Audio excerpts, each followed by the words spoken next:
السلام علیکم ورحمۃ اللہ وبرکاتہ۔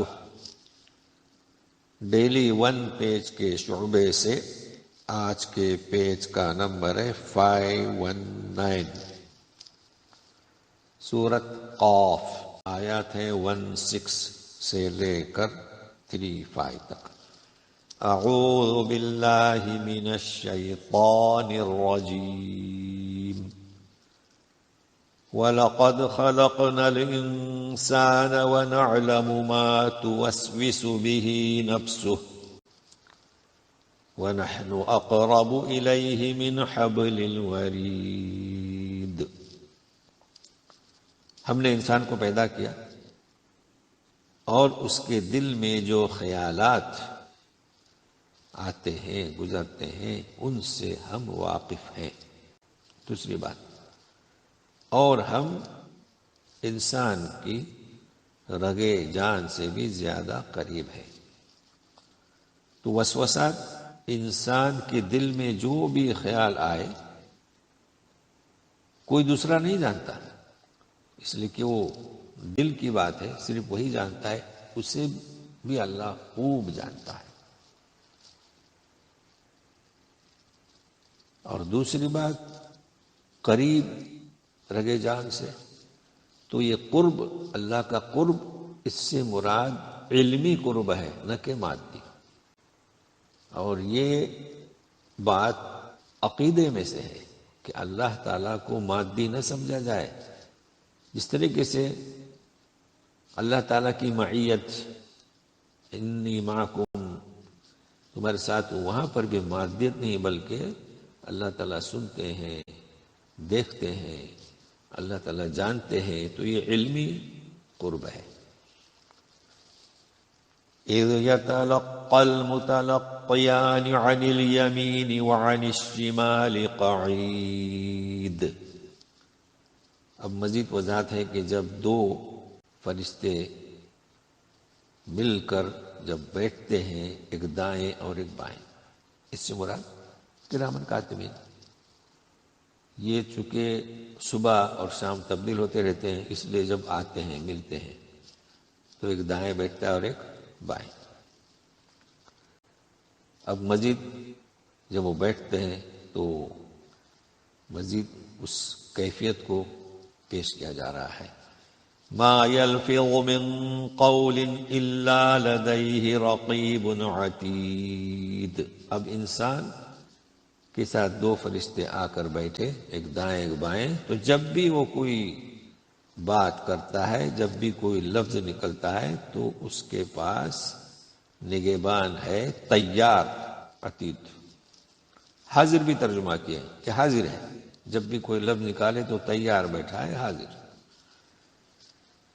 وَجَاءَتْ سَكْرَةُ الْمَوْتِ بِالْحَقِّ ذَلِكَ مَا كُنْتَ مِنْهُ تَحِيدُ۔ اور آ پہنچے اس کے پاس موت کی بے ہوشی حق کو لے کر، یہ وہ چیز ہے جس سے تو بدکتا تھا۔ یعنی انبیاء کے ذریعے اسے آگاہ کیا جاتا تھا کہ موت برحق ہے، اس کی بے ہوشی حق ہے۔ جب وہ آ پہنچی تو آ پہنچنے سے پہلے وہ ان خبروں پر یقین نہیں کرتا تھا۔ ذالک ما کنت منہ تحید، وہ آ چکی۔ ونفخ فی الصور ذالک یوم الوعید۔ سور میں پھونکا جائے گا یا سور پھونکا جائے گا، یہ وعدے عذاب کا دن ہے، جی، یعنی وعدے عذاب کا دن ہوگا۔ اب اس وقت کیا کیفیت ہوگی جب سور پھونکا جائے گا؟ وَجَاءَتْ كُلُّ نَفْسٍ مَعَهَا سَائِقٌ وَشَهِيدٌ۔ ہر نفس جب آئے گا سور پھونکے جانے کے بعد تو اس کے ساتھ ایک ہانکنے والا، سائق یعنی چلانے والا، اور ایک گواہ ہوگا۔ اب یہ امور غیبیہ میں سے ہے کہ انسان جب سور پھونکنے کے بعد اٹھے گا تو ایک فرشتہ اسے ہانکے گا، چلائے گا، کس طرح چلائے گا ہم نہیں جانتے، اور ایک گواہ ہوگا۔ اب اس انسان سے کہا جائے گا لقد كنت في غفلة من هذا فكشفنا عنك غطاءك فبصرك اليوم حديد. تو ان باتوں سے غفلت میں تھا قیامت کے وقوع سے، آج ہم نے تیرا پردہ آنکھوں کا اٹھا دیا، اب تیری نگاہ آج تیز ہے. مطلب دنیا میں جو ہمیں قوت بینائی دی گئی ہے وہ مختصر ہے، محدود ہے. قیامت کے دن پردہ اٹھا دیا جائے گا تو وہاں کے کچھ انکشافات جو ہوں گے وہ دیکھے گا تو اس پر وہ ظاہر ہو جائیں گے. یہ مراد ہے کہ وہاں سب نظر آئے گا اس کا کیا ہوا اور اس کھولنا کی، اور پھر وہاں اعتراف بھی کرے گا. تو مزید سنیے. وقال قرینہ ھذا ما لدی عتید. قرین سے مراد یہاں فرشتہ. وہ کہے گا کہ یہ ہے میرے پاس جو تھا عتید، تیار یا حاضر، جیسے کہ اوپر گزرا ہے. اب یہ دو تھے، اذ یتلقی المتلقیان، اور یہ کہ اس کے ساتھ میں بھی آئیں گے دو، سائق و شہید، لہذا القیا دو. القیا فی جہنم کل کفار عنید. دونوں اس ہر کافر کو جو سرکش ہے جہنم میں ڈال دو. تو القیا دو. مناع للخیر معتد مریب. سرکش کافر جو تھا وہ خیر کے کاموں کو روکنے والا تھا، منع، اور حد سے تجاوز کرنے والا اور الجھن میں ڈالنے والا تھا. جب انبیاء دعوت دیتے تھے تو دعوت دین کو قبول کرنا اور جتنی بھی بھلائی کے کام ہے روکتا تھا. اور مزید کیا کرتا تھا؟ الذي جعل مع الله إلها آخر فألقياه في العذاب الشديد.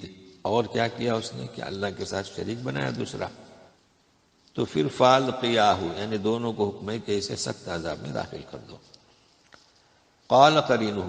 اب دوسری آیت میں قرین سے مراد شیطان ہے. تو سنیے. قال قرینہ ربنا ما اطغیتہ ولکن کان فی ضلال بعید. اس کا ساتھی شیطان، چونکہ فرشتے بھی ہمیشہ اس کے ساتھ رہتے تھے، شیطان بھی ساتھ رہتا ہے، اسے قرین کہا جائے گا. تو اے میرے رب، میں نے اسے گمراہ نہیں کیا، مطلب میں نے اس پر گناہ کو چپکایا نہیں، اس نے خود ہی مانا، وہ خود ہی دور کی گمراہی میں تھا. یہ ہے تو اس نے وسوسے ڈالے اس میں، لیکن وہ تو خود گمراہی، دور کی گمراہی میں تھا اور وہ خود گمراہ ہوا. اب جواب ملے گا. قال لا تختصموا لدي وقد قدمت إليكم بالوعید. مت جھگڑو یہاں میرے سامنے، میں نے تو وعدے عذاب کی خبر تم تک پہنچا دی تھی نبیوں کے ذریعے. اب جھگڑنے سے کیا ہوتا ہے؟ ما يبدل القول لدي وما انا بظلام للعبید. میرے نزدیک بات جو ہے تبدیل نہیں کی جاتی، اور نو میں بندوں پر ظلم کرنے والا ہوں.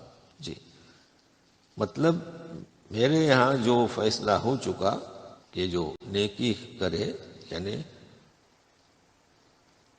توحید کو اپنائے، نبی کی دعوت کو اپنائے، اور جو نہ اپنائے، دونوں کے لیے سزا اور صلے کا جو وعدہ لکھا جا چکا وہ اس میں تبدیل نہیں ہوگی. مگر یہاں ایک بات نوٹ کر لیں، میں بندوں پر ظلم کرنے والا نہیں. یہ واللام کا صیغہ ہے، واللام.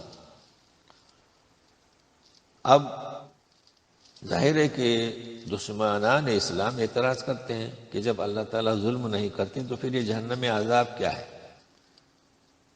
یعنی وہ اسے ظلم قرار دیتے ہیں. تو انہیں بتلائیے کہ یہاں نفی کس کی ہے؟ مبالغہ کی. واللام، بھائی ایک تو ہے ظالم اور ایک ہے واللام، تو مبالغہ کی نفی ہے، یعنی جو کافر جتنا ظلم کریں گے اپنے آپ پر اتنی ہی سزا ملے گی. دیکھیے کافروں میں مختلف قسم کے لوگ ہیں، کچھ دشمنان اسلام ہیں، کچھ دشمنان امت مسلمہ ہیں، کچھ صرف کفر پر باقی ہیں. تو نفی کس کی جا رہی ہے؟ مبالغے کی. جی ظالم کو اتنا ہی سزا ملے گی جو اس نے کیا ہے. جی جو اس نے جرم نہیں کیا اس کی سزا نہیں ملے گی.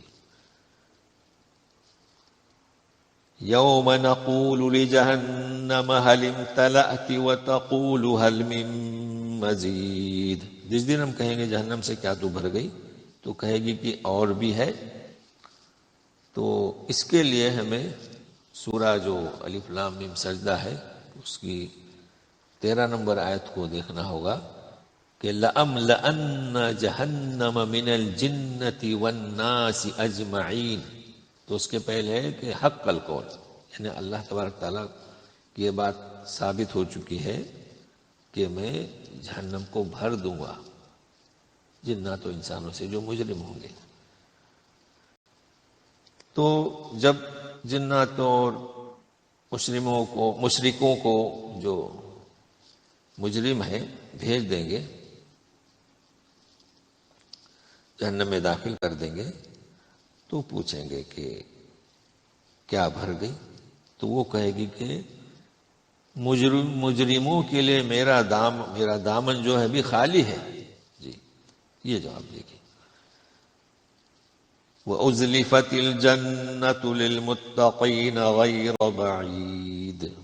اور جنت متقین کے لیے قریب کر دی جائے گی، دور نہیں ہوگی. دیکھیے جنت ہم یقین رکھتے ہیں امور غیبیہ میں سے ہے، ہمارے لیے تو اس وقت دور ہے، مگر وہاں دور نہیں ہوگی، وہ قریب کر دی جائے گی. هَذَا مَا تُوعَدُونَ لِكُلِّ أَوَّابٍ حَفِيظٍ. ہذا یہ ہے جس کا تم سے وعدہ کیا گیا تھا ہر توبہ کرنے والا اور حفاظت کرنے والا. حفیظ پابندی کرنے والا، اس لیے کہ رجوع کرتا ہے، مبالغہ کا صیغہ اللہ کی طرف، توبہ استغفار اور احکام پر عمل کرتا ہے پابندی کے ساتھ. من خشی الرحمن بالغیب وجاء بقلب منیب. جو کوئی رحمان سے ڈرے غائبانہ طور پر، جیسے کہ ہم ایمان لائے ہیں بالغیب، اور آئے رب کے پاس منیب توجہ والا قلب، تو اس کے معنی مفہوم میں سلیم. تو جب جو انسان اللہ کی طرف توجہ کرتا ہے تو شرک سے، گناہوں سے بچتا ہے. لہذا بعضوں نے ترجمہ کیا ہے کہ توجہ والا یعنی بالکل سلیم قلب، شرک کی آلودگیوں سے اور گناہوں سے بچائے. تو وہ بچائے گا کب؟ جب کہ توجہ کرے گا دین کی طرف. ادخلوها بسلام ذلك یوم الخلود. تو ایسے شخص کو سلامتی کے ساتھ داخل کرو جنت میں، یہ ذالک یوم الخلود. اللہ اللہ، اب یہ ہمیشہ ہمیشہ رہنا ہے اس میں، ہمیشہ. جی مزید لہم ما یشاءون فیہا ولدینا مزید. اس میں ہمیں جو چاہیں گے، اس میں وہ جو چاہیں گے وہ ملے گا، اور ہمارے پاس مزید بھی ہے. اب مزید کیا ہوگا ہم نہیں سمجھ سکتے، مگر دیدار الہی تو ہے یہ مزید.